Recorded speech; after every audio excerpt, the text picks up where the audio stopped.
అన్నదాత అన్నదాత మీ అన్నదాత చెమటోడ్చి ఆహారాన్నందించే రైతన్నా అనునిత్యం నీ కండదండగా నిలిచే నేస్తం ఎవరన్నా అన్నదాత అన్నదాత మీ అన్నదాత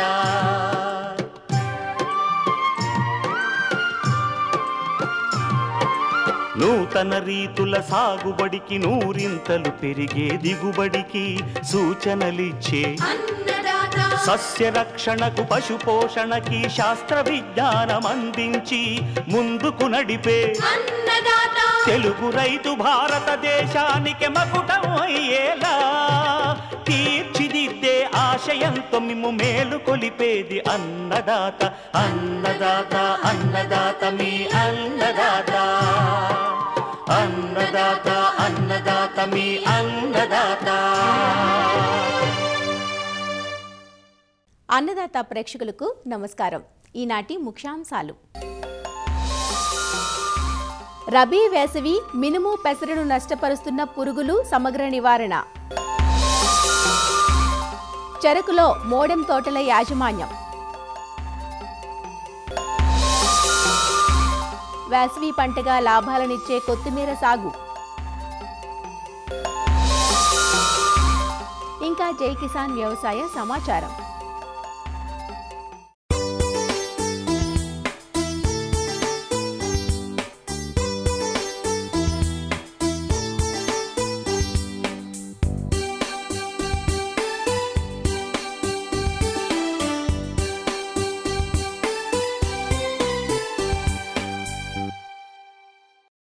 ఖరీఫ్, రబీ, వేసవి ఇలా అన్ని కాలాల్లోనూ సాగు చేయబడుతూ స్వల్పకాలంలో చేతికొచ్చే పంటలు అపరాలు.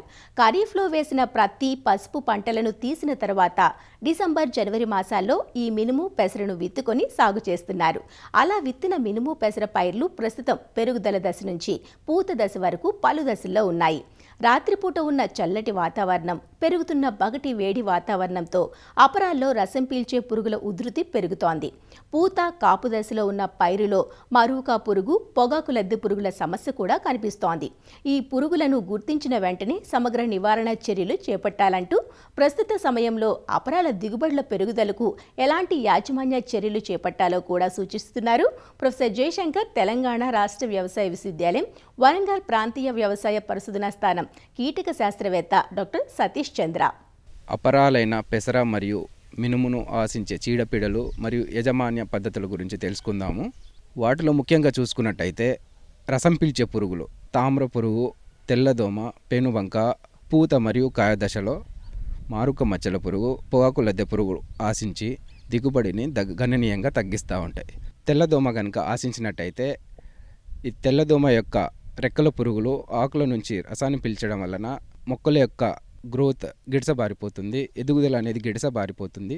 ఇవి వ్యాప్తి చేసే పల్లాకు తెగులు కనుక ఆశించినట్టయితే ఆకులపైన పసుపు మచ్చలు ఏర్పడి ఆ తర్వాత ఆకు మొత్తం పసుపు రంగులో మారుతుంది. వాటిని మనం పల్లాకు తెగులు అంటారు.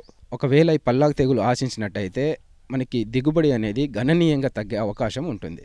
సో సకాలంలో కనుక ఈ పల్లాకు తెగులను గమనించి ఈ తెల్లదోమ నివారించినట్టయితే మంచి దిగుబడిని పొందవచ్చు. తెల్లదోమ నివారణకు పసుపచ్చ రంగు జిగురు అట్టలు ఎకరానికి 10 నుంచి 12 అమర్చుకోవాలి. వీటితో పాటుగా వేప నూనె 1500 ppm 5 ml లీటర్ నీటి కలిపి పిచికారీ చేసుకోవాలి. డైమిథోయేట్ రోగర్ అనే రూపంలో దొరుకుతుంది, 2 ml లీటర్ నీటి కలిపి పిచికారీ చేసుకోవాలి. లేదా ఎస్టామిప్రిడ్ 0.2 ml లీటర్ నీటి కలిపి పిచికారీ చేసుకోవాలి. లేదా ఆల్ఫిడోపైరోపెన్ 2 ml లీటర్ నీటి కలిపి పిచికారీ చేసుకోవాలి. లేదా డైఫెన్థైరాన్ 1.25 గ్రాములు, లేదా వీటి కాంబినేషన్ ప్రొడక్ట్ అయిన డైఫెన్థైరాన్ ప్లస్ ఎస్టామిప్రిడ్ హెర్క్యులస్ రూపంలో అందుబాటులో ఉంది. ఈ ఏదో ఒక పురుగు మందులను ఒక 2-3 సార్లు కనుక మార్చి పిచికారీ చేసుకున్నట్టయితే మనం తెల్లదోమను సమర్థవంతంగా నివారించవచ్చు. అదే తామ్ర పురుగు కనుక ఆశించినట్టయితే తామ్ర పురుగు యొక్క రెక్కల పురుగులు మరియు పిల్ల పురుగులు ఆశించి ఆకుల నుంచి రసాన్ని పీల్చడం వలన ఆకుల యొక్క ఎదుగుదల లోపిస్తుంది. ఇవి వ్యాప్తి చేసే ఆకుముడత తెగులు కనుక ఆశించినట్టయితే ఆకులు చివరి నుంచి పైకి ముడుచుకుపోవడం జరుగుతుంది. వాటినే మనం పై ముడత అని అంటారు. సో ఈ తీవ్రత కనుక ఎక్కువగా ఉన్నప్పుడు ఆకుల కింద భాగం ఈనెలు కనుక చూసుకున్నట్టయితే కొద్దిగా ఎర్రపడడం జరుగుతుంది. తామ్ర పురుగు నివారణకు తెల్ల రంగు జిగురు వట్టలు లేదా నీలిరంగు జిగురు వట్టలు ఎకరానికి 10 నుంచి 12 అమర్చుకోవాలి.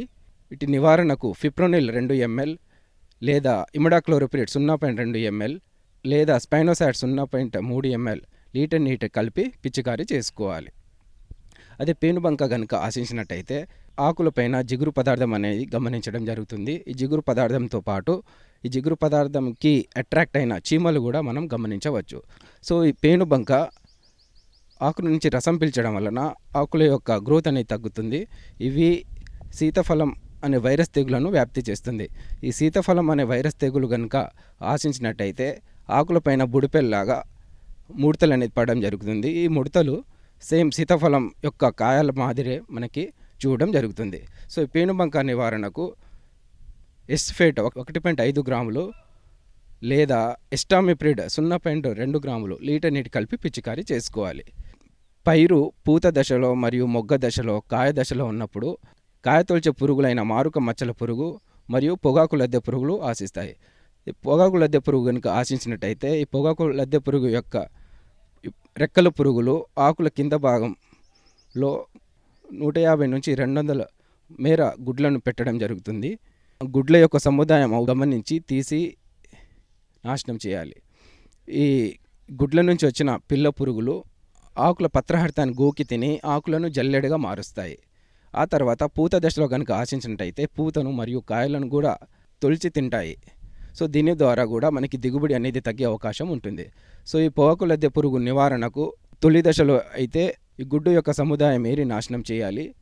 ఆ తర్వాత నోవాలురాన్ 1 ml లేదా క్లోరోపైరిపాస్ 2.5 ml 20 EC లేదా ఎమామెక్టిన్ బెంజోయేట్ 0.4 గ్రాములు లీటర్ని కలిపి పిచికారి చేసుకోవాలి. వీటి ఉధృతి కనుక ఎక్కువగా ఉన్నట్టయితే క్లోరంత్రానిల్ ప్రోడ్ 0.3 ml లేదా ఫ్లూబెండమైడ్ 0.2 ml లీటర్ నీటి కలిపి పిచికారీ చేసుకోవాలి. ఈ పొగాకు లద్దె పురుగులు ఎదిగిన లార్వాలు కనుక ఉన్నట్టయితే ఏ పురుగులకి కంట్రోల్ అవ్వవు.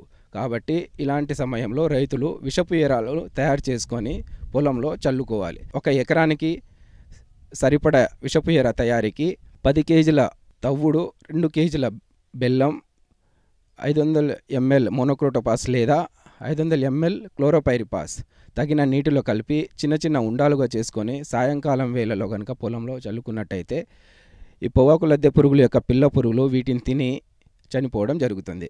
తర్వాత చాలా ముఖ్యమైన కాయతొలిచే పురుగు మారుక మచ్చల పురుగు. ఈ మారుక మచ్చల పురుగు పూత దశలో ఆశించి పూతను, కాయలను, పిందెలను గూడుగా చేసి ఆ గూడులో నుంచి వాటిని తొలిచి లోపల ఉన్న గింజలను తినడం జరుగుతుంది. తొలి దశలో నివారణకు వేప నూనె 1500 ppm 5 ml లీటర్ నీటి కలిపి పిచికారి చేసుకున్నట్టయితే ఈ పురుగుల యొక్క గుడ్డు దశను సమర్థవంతంగా అరికట్టవచ్చు. వీటితో పాటుగా నోవాలురాన్ 1 ml లేదా ఫ్లూబెండమైడ్ 0.2 ml లీటర్ నీటి కలిపి పిచికారీ చేసుకోవాలి. ఉధృతి కనుక ఎక్కువగా ఉన్నట్టయితే నోవాలురాన్ మరియు ఎమామెక్టిన్ బెంజోయేట్ కాంబినేషన్లో ఉన్న బారాజైడ్ 1 లీటర్ నీటికి 2 ml కలుపుకొని పిచికారీ చేసుకోవాలి. సో ఈ విధంగా కనుక మనం సమగ్ర యాజమాన్య పద్ధతులు పాటించి ఈ పురుగులను కనుక మరియు తెగులను కనుక సకాలంలో గుర్తించి నివారణ చర్యలు చేపట్టినట్టయితే పెసరలో మరియు మినుములో అధిక దిగుబడి పొందే అవకాశం ఉంటుంది.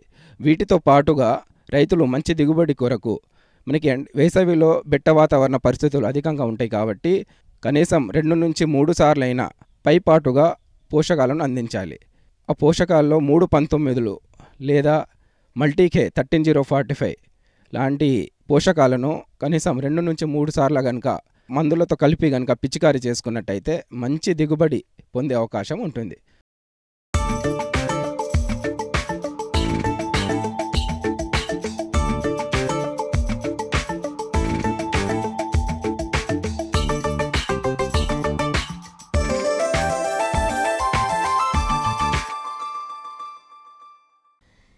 చెరకు తీపిని పంచే వాణిజ్య పంటల్లో ప్రధానమైనది. ఈ పంటను ఉభయ తెలుగు రాష్ట్రాల్లో పలు ప్రాంతాల్లో సాగు చేస్తున్నారు. దీర్ఘకాలం పాటు భూమిలో ఉండే ఈ పంట సాగుకు పెట్టుబడులు కూడా అధికంగానే అవసరమవుతాయి. అందుకే కొన్ని ప్రాంతాల్లో పంట నరుకుదల తర్వాత కొన్ని యాజమాన్య పద్ధతులు పాటించి మరుసటి సంవత్సరం కూడా కార్సీ పంటను తీసుకుంటూ ఉంటారు. దీనినే కార్సీ పంట అంటారు. తెలంగాణ ప్రాంతంలో మోడెం పంట అంటారు. ఈ విధానంలో విత్తనం, భూమి తయారీ, నాట్ల ఖర్చులు ఉండవు. దీంతో సమయం కూడా ఆదా ఆదా అవుతుంది. అంతేకాదు ఈ మోడెం పంట మొక్క పంట కంటే ముందే నరుగుదలకు వస్తుంది. అయితే మోడెం పంట దిగుబడులు మాత్రం మొక్క తోటలతో పోలిస్తే చాలా తక్కువగా ఉంటున్నాయి. దీనికి ప్రధాన కారణం అవగాహన లోపం. కొద్దిపాటి మెలకులు పాటిస్తే మొక్క తోటలకు ధీటైన దిగుబడులను సాధించవచ్చునంటూ చెరుకులో మోడెం తోటల యాజమాన్యం వివరిస్తున్నారు ప్రొఫెసర్ జయశంకర్, తెలంగాణ రాష్ట్ర వ్యవసాయ విశ్వవిద్యాలయం Palem Krishi Vignana Kendram programme coordinator doctor T Prabhakar Reddy. సాధారణంగా చెరుకు పంటలో ఒక మొక్క పంట తర్వాత 2-3 మోడెం పంటలు పండించడం అనేది సాధారణ పద్ధతి. అయితే ప్రస్తుత పరిస్థితుల్లో మొక్క పంట వేయటానికి మనకి నేలను తయారు చేయటం, బోదెలు చేయటం, చెరుకు విత్తన ఖర్చు, విత్తుకోవటం, వీటన్నిటికీ కూడా 20 నుంచి 25 వేల వరకు కూడా ఖర్చు వచ్చే అవకాశం ఉంటుంది. అందువల్ల మొక్క పంట తర్వాత మనం మోడెం పంటలు 2 నుంచి 3 మోడెం పంటలు సాగు చేసుకోవడం వల్ల చాలా సులభంగా ఉంటుంది. ఆ ఖర్చు అనేది చాలా వరకు తగ్గించుకునే అవకాశం ఉంటుంది. ముఖ్యంగా చెరుకు నరికిన తర్వాత అధికంగా పెరిగిన ఈ చెరుకు గడలను మొత్తం మొదటి వేరు వరకు కూడా అంటే భూమట్టానికి సమానంగా నరికివేయాలి. సో ఈ విధంగా నరికివేయటం వల్ల మనకు ఈ చెరుకు పంటలో పిలకలు అధికంగా రావటం అనేది జరుగుతుంది. దాంతోపాటు మనకి పెరుగుదల అధికంగా అవటం అనేది జరుగుతుంది. సో దీనికి ముఖ్యంగా మనము సాధారణంగా మనకు పదునుగా ఉండే పారలతో కానీ మనం చేస్తూ ఉంటాము. దీంతోపాటు రటూన్ మేనేజర్ అనే యంత్రం ద్వారా కూడా మనము ఈ యొక్క భూమట్టానికి చెరుకు గడలను అనేది నరుకునే అవకాశం ఉంటుంది. సో ఈ యంత్రం ద్వారా కూడా మనం తొందరగా చేసుకునే అవకాశం ఉంటుంది. ఈ యంత్రం ద్వారా 2.5 లక్షల వరకు కూడా ఉంటుంది. సో ఇదొకటి మనకు దగ్గరగా నరకడం ద్వారా పిలకలను అధికంగా పెట్టుకునే అవకాశం ఉంటుంది. ఇంకొకటి యాజమాన్య పద్ధతి మనం ముఖ్యంగా గమనించవలసింది ఏంటంటే ఈ చెరుకు పంట కోసిన తర్వాత వచ్చే ఖాళీలని నింపుకోవటం. సో ఎక్కడైతే ఈ వరుసల్లో వచ్చే ఖాళీలు నింపుకోవడానికి మనం ట్రేలల్లో నారును పెంచుకొని లేదంటే ఈ ఒంటికన్ను ముచ్చల ద్వారా నారును పెంచుకోవడం ద్వారా లేదంటే ఒంటికన్ను కనుపుల ద్వారా నారును పెంచుకోవడం ద్వారా మనకి ఈ ట్రేలలో కానీ పాలిథీన్ సంచుల్లో కానీ ఈ నారును పెంచుకొని ఈ ఖాళీలను నింపుకోవడం ద్వారా మనకు చాలా వరకు కూడా ఈ దిగుబడిని పెంచుకునే అవకాశం ఉంటుంది. దాంతోపాటు ముఖ్యంగా గమనించవలసిన అంశం ఏంటంటే ఈ రసాయన ఎరువుల మోతాదు కూడా మనకు సాధారణ మోతాదు కంటే కూడా నత్రజని అనేది ఒక 40% వరకు కూడా అధికంగా వేసుకోవాల్సిన అవసరం ఉంటుంది. ముఖ్యంగా సిఫారసు చేయబడిన మోతాదు కనుక చూసినట్లయితే 1 ఎకరా మోడెం పంట సాగుకి 145 కిలోల నత్రజని, 40 కిలోల భాస్వరం, 48 కిలోల పొటాష్ అవసరం పడుతుంది. ఈ నత్రజని అనేది 2 భాగాలుగా విభజించుకొని ఒక మొదటి భాగాన్ని మనం ఎప్పుడైతే ఈ యొక్క మోడెం పంట చేసిన తర్వాత అంటే మొదలు వరకు నరికిన తర్వాత మనకి మొదళ్ళ దగ్గర ఒక 5 సెంటీమీటర్ల మందం మట్టిని తీసి అందులో వేయటం ద్వారా మనకు యొక్క ఈ నత్రజని వినియోగ సామర్థ్యాన్ని అనేది చాలా వరకు పెంచుకునే అవకాశం ఉంటుంది. దాంతోపాటు మిగిలిన మోతాదుని మనం 45 రోజుల తర్వాత అంటే మోడెం చేసిన 45 రోజుల తర్వాత పిలకలు అధికంగా వచ్చే సమయంలో మిగిలిన నత్రజని మోతాదుని వేసుకోవాల్సిన అవసరం ఉంటుంది. ఈ 40 కిలోల భాస్వరం, 45 కిలోల పొటాషియం మాత్రం ఈ మోడెం చేసే సమయంలో ఈ నత్రజనితో పాటు మొదటి దఫా నత్రజనితో పాటు ఈ వరుసల దగ్గర వేసుకోవడం ద్వారా మనకి ఈ యొక్క పిలకల సంఖ్యను అధికంగా రావడానికి ఆస్కారం ఉంటుంది. మోడెం సాగులో ముఖ్యంగా గుర్తుపెట్టుకోవాల్సిన అంశం ఏంటంటే ఈ యొక్క కలుపు సమస్య. సో ఈ కలుపు సమస్య నివారించుకోవడానికి మనకు మొక్క తోట నరికిన తర్వాత వచ్చే చెరుకు చెత్తను అనేది సాళ్లలో పరుచుకోవడం అనేది ప్రధానమైన మార్గం. మనకు సాధారణంగా 1 ఎకరా చెరుకు నరికిన తర్వాత 3 నుంచి 4 టన్నుల వరకు కూడా చెరుకు చెత్త వచ్చే అవకాశం ఉంటుంది. ఈ చెరుకు చెత్తను అనేది సాధారణంగా రైతులు తగలబెడుతూ ఉంటారు. సో ఈ చెరుకు చెత్తను తగలబెట్టకుండా ఈ వరుసల మధ్యలో పరచడం ద్వారా ఈ యొక్క నీటి యొక్క వినియోగ సామర్థ్యాన్ని పెంచుకోవచ్చు, నీరు ఆవిరి కాకుండా చూసుకోవచ్చు. ఇంకొకటి ఈ వరుసల మధ్యలో పరచడం ద్వారా ఈ కలుపు సమస్యను చాలా వరకు కూడా తగ్గించుకునే అవకాశం ఉంటుంది. దాంతోపాటు ఈ చెరుకు మొదటి దశలో వచ్చే పీక పురుగును కూడా చాలా వరకు తగ్గించుకునే అవకాశం ఉంటుంది. ఇంకొకటి ఎక్కడైతే మనం కలుపు గమనించినట్లయితే ఈ డయూరాన్ అనే కలుపు మందును 1200 గ్రాములు ఎకరాకి మనం పిచికారీ చేసుకున్నట్లయితే ఈ కలుపు నివారించుకునే అవకాశం ఉంటుంది. దాంతోపాటు ఈ యొక్క నీటి యాజమాన్యం కనుక చూసినట్లయితే ఈ మోడెం పంటలో సాధారణ మొక్క తోట కంటే కూడా ఈ యొక్క నీరు అనేది చాలా తక్కువ అవసరం పడుతుంది. అవసరాన్ని బట్టి మనకు 8 నుంచి 10 రోజుల వ్యవధిలో ఒకసారి నీరును అందించవలసిన అవసరం ఉంటుంది. మనం ముఖ్యంగా మొదటి 120 రోజుల దశను చెరుకులో బాల్య దశ అంటాము. ఏప్రిల్, మే అనే సమ్మర్ మంత్ కూడా ఉంటుంది కాబట్టి మనకి ఈ దశలో మనకు అవసరాన్ని బట్టి 8 నుంచి 10 రోజుల వరకు కూడా నీటిని పెట్టుకోవాల్సిన అవసరం ఉంటుంది. దీంతోపాటు ఈ చెరుకు ఎప్పుడైతే 120 నుంచి 140 రోజుల దశలో ఉన్నప్పుడు చెరుకు పడిపోవడం జరుగుతుంది కాబట్టి ఈ దశలో మనం ఈ మొక్కల మొదల దగ్గరకు మట్టిని ఎగదోయటం అనేది చాలా ముఖ్యమైన మార్గం. దాంతోపాటు మనకు తర్వాత పరిస్థితుల్లో ఎప్పుడైతే పంట మెచ్యూరిటీకి వచ్చిన దశలో కూడా మనకు అవసరాన్ని బట్టి జడ చుట్లు వేసుకోవడం, మట్టిని ఎగదోసుకోవడం, నీటి యాజమాన్యం పాటించడం అనేది ఈ పద్ధతి చాలా అవసరమైన పరిస్థితి. చెరుకు మోడెం తోటల్లో జింకు మరియు ఇనుపధాతు లోపాలు ఎక్కువగా వచ్చే అవకాశం ఉంటుంది. ఎక్కడైతే మనకు జింకు లోపం కనపడినప్పుడు ఈ ఆకులు అనేది పసుపు రంగులోకి మారిపోవటం, వంగిపోవటం, మొత్తం కూడా తర్వాత పరిస్థితుల్లో తీవ్రమైన పరిస్థితుల్లో ఎండిపోవడం కూడా జరుగుతుంది. ఇలాంటి పరిస్థితుల్లో ఇప్పుడు 2 గ్రాముల జింక్ సల్ఫేట్ని 1 లీటర్ నీటి కలిపి వారం రోజుల వ్యవధిలో 2 సార్లు కనుక మనం పిచికారీ చేసుకున్నట్లయితే చాలా వరకు కూడా సాధించుకునే అవకాశం ఉంటుంది. ఎక్కడైతే మనకి ఇనుపధాతు లోపం కనుక గమనించినప్పుడు ముందుగా ఈ ఆకులు అనేది పసుపు రంగులోకి మారిపోవడం, తీవ్రత ఎక్కువగా ఉన్నప్పుడు తెలుపు రంగులోకి మారిపోవడం అనేది జరుగుతుంది. సో ఎక్కడైతే ఇనుపధాతు లోపం గమనించినప్పుడు 1 లీటర్ నీటికి 10 గ్రాముల అన్నబేది అంటే ఐరన్ సల్ఫేట్ కలుపుకొని మనం పిచికారీ చేసుకోవాల్సిన అవసరం ఉంటుంది. దీనికి 2 గ్రాముల నిమ్మ ఉప్పు కూడా కలుపుకున్నట్లయితే ఈ యొక్క ఇనుప ధాతులోపం అనేది తొందరగా సవరించుకునే అవకాశం ఉంటుంది. సాధారణ మొక్క తోట కంటే కూడా ఈ మోడెం తోటలు చేయడం ద్వారా 1 నెల ముందుగానే పంట కోతకు వచ్చే అవకాశం ఉంటుంది. మనకు అవసరాన్ని బట్టి 25 నుంచి 30 వేల వరకు ఖర్చు తగ్గించుకునే అవకాశం ఉంటుంది. దిగుబడి కూడా మొక్క తోటకు ఎలాంటి తేడా లేకుండా ఎకరాకి 40 నుంచి 45 టన్నుల వరకు కూడా దిగుబడి సాధించుకునే అవకాశం ఉంటుంది. సో అందువలన మనకు ప్రతిసారి మొక్క తోట నాటుకోవడం కంటే కూడా ఒకసారి మొక్క పంట తర్వాత 2 నుంచి 3 మోడెం పంటలు సాగు చేసుకోవడం ద్వారా ఖర్చును తగ్గించుకొని అధికంగా ఆదాయం సాధించుకునే అవకాశం ఉంటుంది.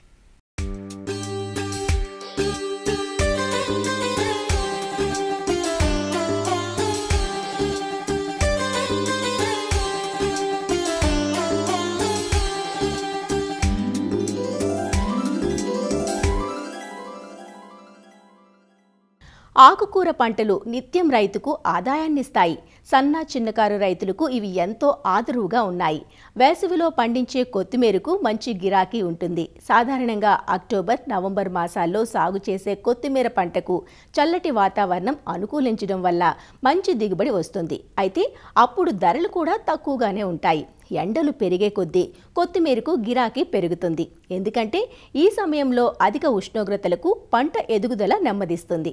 అంతేకాక మొలక శాతం కూడా తక్కువగానే ఉంటుంది. అయితే షేడ్ నెట్ల క్రింద లేదా నీడనిచ్చే చెట్ల క్రింద సాగు చేసేటప్పుడు మాత్రం వేసవి కొత్తిమీర నుంచి కాసులు పండించుకోవచ్చు. నాటిన 30 నుంచి 40 రోజుల స్వల్ప కాలానికే అందివచ్చే కొత్తిమీరను వేసవిలో సాగు చేసినప్పుడు పాటించాల్సిన మెలకువలేవో తెలియజేస్తున్నారు విజయనగరం జిల్లా చీపురుపల్లి ఉద్యానవనాధికారి సిహెచ్ చంద్రశేఖరరావు. ఉత్తర కోస్తా మరియు కోస్తా జిల్లాలు, రాయలసీమ జిల్లాలో కూడా కొత్తిమీర సాగు అనేది పెరుగుతూ వస్తుంది. సో వేసవిలో ప్రత్యేకంగా ఈ కొత్తిమీర సాగు యాజమాన్య పద్ధతులు మనం పరిశీలించినప్పుడు ఖచ్చితంగా నీడ అనేది ఎంతో అవసరం. మరి చెట్ల నీడలో కానీ, తాటాకు పందిరి కింద కానీ, షేడ్ నెట్ల కింద కానీ సాగు చేయడం ద్వారా అధిక ఉష్ణోగ్రత, అధిక కాంతి వంటి ఇబ్బందుల్ని అధిగమించవచ్చు. మరి ఈ వేసవిలో సాగు చేసే రకాలని మనం కొత్తిమీరలో గమనించినప్పుడు సింధు కానీ, సాధన కానీ, స్వాతి కానీ, సుధా కానీ, ఏపీహెచ్ ధనియా 1 వంటి రకాలు, సుగుణ వంటి రకాలు వేసవి సాగుకి అనుకూలమైనవి. అదేవిధంగా LCC 234 మంచి సువాసన కలిగి అధిక దిగుబడులు ఇస్తాయి. మరి వేసవిలో కొత్తిమీర సాగు చేసేటప్పుడు మొలక శాతం తక్కువగా ఉంటుంది కాబట్టి విత్తనం అధిక మోతాదులో వాడవలసిన అవసరం ఉంటుంది. ఎకరాకి 25 కిలోల విత్తనం అవసరం పడుతుంది. మరి విత్తన శుద్ధి అనేది కీలకం. మాగుడు తెగుల నుంచి పంట నష్టం జరగకుండా మనం విత్తన శుద్ధి అనేది చేసుకోవాలి. కిలో విత్తనానికి 1 గ్రాము కార్బనిజం లేదా 2.5 గ్రాముల మ్యాంకోజెబ్తో విత్తడానికి 2-3 రోజుల ముందు శుద్ధి చేసుకోవాలి. మరి విత్తే విధానాన్ని మనం గమనించినప్పుడు బద్ద చేసిన విత్తనాన్ని విత్తుకున్నట్లయితే ఒక ధనియా గింజ నుంచి మనం 2 కొత్తిమీర విత్తనాలను మనం పొందే అవకాశం ఉంటుంది. 3 అడుగులు వెడల్పు, 6 అంగుళాలు ఎత్తు, తగినంత పొడవుతో మళ్ళు తయారు చేసుకుని వాటిలో విత్తుకోవాలి. 1 సెంటీమీటర్ లోతులో పడేటట్టుగా విత్తుకోవాలి. తర్వాత మళ్ళని వారం రోజుల పాటు విత్తనం మొలకయ్యే ప్రారంభం వరకు వరిగడ్డితో కప్పి అధిక ఉష్ణోగ్రతల నుంచి కాపాడాలి. వేసవి కొత్తిమీర సాగులో ఎరువుల యాజమాన్యాన్ని మనం పరిశీలించినప్పుడు ఎకరాకి 10 టన్నుల దాకా పశువుల ఎరువుతో పాటు రసాయనిక ఎరువులు సెంటు మడికి 350 గ్రాముల యూరియా, 1 కిలో సింగిల్ సూపర్ ఫాస్ఫేట్తో పాటు 150 గ్రాముల మ్యూరేట్ ఆఫ్ పొటాష్ ఎరువులు వేసుకోవాల్సి ఉంటుంది. విత్తిన 20 రోజులకి జిబ్రెలిక్ యాసిడ్ 0.1 గ్రాము 10 లీటర్లకి పిచికారీ చేసినట్లయితే ఆకు పెరుగుదల అనేది ఎక్కువగా ఉండడం జరుగుతుంది. మనకి కొత్తిమీరలో ఆర్థికంగా ఉపయోగపడేది ఈ కొత్తిమీర ఆకు కాబట్టి ఈ జిబ్రెలిక్ ఆమ్లం పిచికారీ చేయడం ద్వారా ఈ ఆకుల శాతాన్ని మనము ఎక్కువగా పొందవచ్చు. అదేవిధంగా ఈ వేసవి సాగులో నీటి యాజమాన్యాన్ని మనం గమనించినప్పుడు నీటి యాజమాన్యం వల్లే మొక్క ఎదుగుదల, దిగుబడి నిర్దేశించబడతాయి కాబట్టి సరైన నీటి యాజమాన్యం చేయాలి. దీనివల్ల నేల ఉష్ణోగ్రతలు తగ్గడమే కాకుండా మొక్కల మధ్య ఏర్పడ్డ సూక్ష్మ వాతావరణం వల్ల కూడా మొక్కలు వడిలిపోకుండా కాపాడినట్టు అవుతుంది. అవసరానికి మించి కూడా తడిపినట్లయితే తెగుళ్ళు ఆశించే అవకాశం ఉంటుంది కాబట్టి నీటి యాజమాన్యం అనేది శ్రద్ధతో సరైనటువంటి విధానంలో చేయాల్సి ఉంటుంది. సస్యరక్షణ చర్యల్లో భాగంగా మొక్కల సాంద్రత ఎక్కువగా ఉంటుంది కాబట్టి పంటని మాగుడు తెగులు ఆశించే అవకాశం ఎక్కువగా ఉంటుంది. మరి ఈ తెగులు ఆశించకుండా విత్తన శుద్ధి తప్పనిసరిగా చేయాలి. ఈ తెగులు ఆశించినప్పుడు ఈ కాప్రాక్సిక్లోరైడ్ 3 గ్రాములు చొప్పున భూమి తడిచేటట్టుగా పిచికారీ చేయడం వల్ల ఈ భూమిలో ఉండే శిలీంధ్రాల వల్ల వచ్చే ఈ మాగుడు తెగులు మనం నివారించడంలో అవుతాం. అదేవిధంగా వేసవిలో కొత్తిమీర సాగు చేసేటప్పుడు ఈ ఆల్టర్నేరియా ఆకుమచ్చ తెగులు అనేది ఆశిస్తుంది. అది ఆశించినప్పుడు కింద ఆకులపై కాలినట్టు మచ్చలు ఏర్పడతాయి. 1 లేదా 2 రోజులు తెగులు పై ఆకులు కూడా వ్యాప్తి చెంది ఆకులన్నీ మాడినట్టు కనబడతాయి. దీని నివారణకి కార్బనిజం మందు 1 గ్రాము లేదా మ్యాంకోజెబ్ 2.5 గ్రాముల మందులను లీటర్ నీటికి కలిపి వారం రోజుల వ్యవధిలో అవసరాన్ని బట్టి 2 సార్లు పిచికారీ చేసుకున్నట్లయితే ఈ ఆకుమచ్చ తెగులు అనేది మనము నివారించవచ్చు. మరి కొత్తిమీర అనేది 45 నుంచి 55 రోజులకి కోతకు రావడం జరుగుతుంది. కోత సమయాన్ని బట్టి మంచి రేట్ అనేది కూడా మార్కెట్లో పలుకుతుంది. మరి దీన్ని దృష్టిలో పెట్టుకొని శాస్త్రీయ పద్ధతిలో కొత్తిమీర సాగు చేసినట్లయితే రైతులు మంచి ఆదాయాన్ని పొందవచ్చని తెలియజేస్తున్నాం.